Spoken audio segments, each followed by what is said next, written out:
as promised, I'm going to answer some of the questions that I have received by all of you wonderful souls. I'm going to connect to the angels, Goddess Aphrodite, Goddess Persephone, and Mother Mary Magdalene.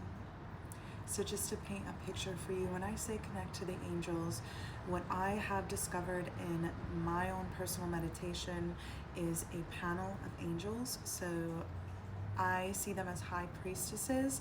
I don't see their faces. They're very light pink in color. Their faces are shielded by a very light material as well. And there are more than 3 of them, but there is always 3 main ones that make themselves known and physically speak to me when I visit this room. So that is what I'm connecting to today in order to give you these answers. I encourage you to, as always, take what resonates and leave what doesn't. So we're just going to jump right in. I have a little list here. So the first question is, can a dragon also be an angel? Yes, absolutely. Angels can channel through any living being that allows them to. I believe in God, but are we in a simulation? Yes, this one's a little controversial, but yes, we are. This world that we live in, this simulation that we live in, is actually a creation of a god or goddess entity that is not creation itself, but is a fraction of creation in the same way that we are a fraction of creation. What do the next few years of the transformation for the world look like for starseeds and their roles here on Earth? So for starseeds specifically, the next few years are going to feel a little bit difficult. It's going to be a lot of war for those of us. There's a reason why we were born when we were born. There's a reason why we have awakened when we have awakened. There is a certain level of strength that comes with being a starseed in this generation, and there are many of us that are actually responsible for bringing in the next and raising up the next generation of starseeds as well. So the role that those who are specifically viewing this video right now are to play requires a lot of strength, and it requires a lot of fighting for what you believe in. Specifically the next few years, don't get too comfortable.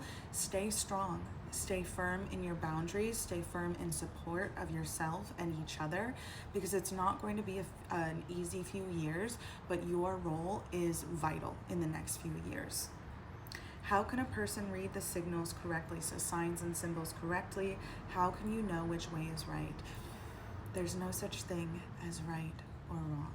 And I know that sounds a little complicated, but it becomes very simple.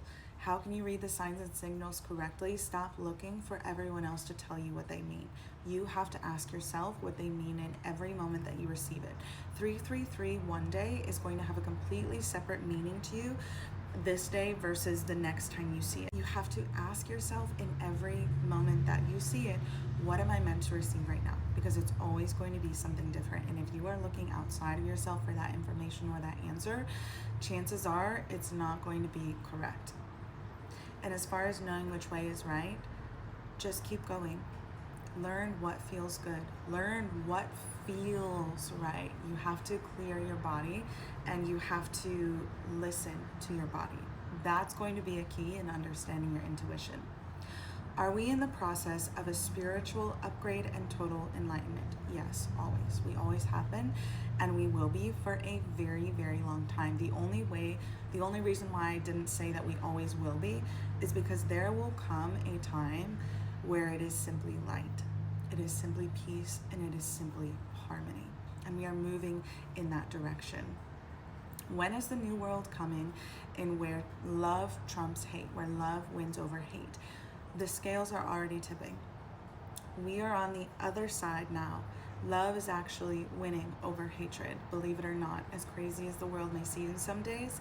That's why they're pushing so much lower vibrational energy onto people right now, because they want you to think that the world is in chaos, when in actuality, love has already tipped the scales. We are on the other side of the wall. How can a person be more open and be stronger? You have to be willing to be closed and weak. You have to be willing to be closed and vulnerable.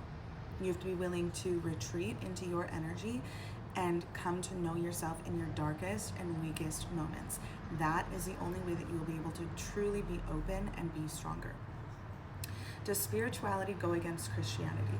True spirituality, if it is true and if it is pure, will include Christianity. It will never go against another religion or belief. True spirituality is all inclusive, and it understands that everything is one. Everything comes back to that one, everything that we are. It comes back to the one meaning of life. Do we come back in another body when we die? You can if you want to. You don't have to, but yes, you do have that choice. Is there any spiritual meaning with ear ringing? Yes, but not as much emphasis as we put on it. It's just like seeing signs and symbols. Yes, there's a message there for you to receive, but it's not like this life-changing, earth-shattering, thing that people tend to act like it is. It's just like a sign and symbol, like anything else. And in that moment, you can open yourself saying, okay, what do I need to understand right now? What am I meant to receive? And then the last question, how many angels can we have accompanying us? As many as you want. You can have one, you can have three, you can have an entire army of angels at your command, at your service. So long as you honor the angels, the angels will honor you.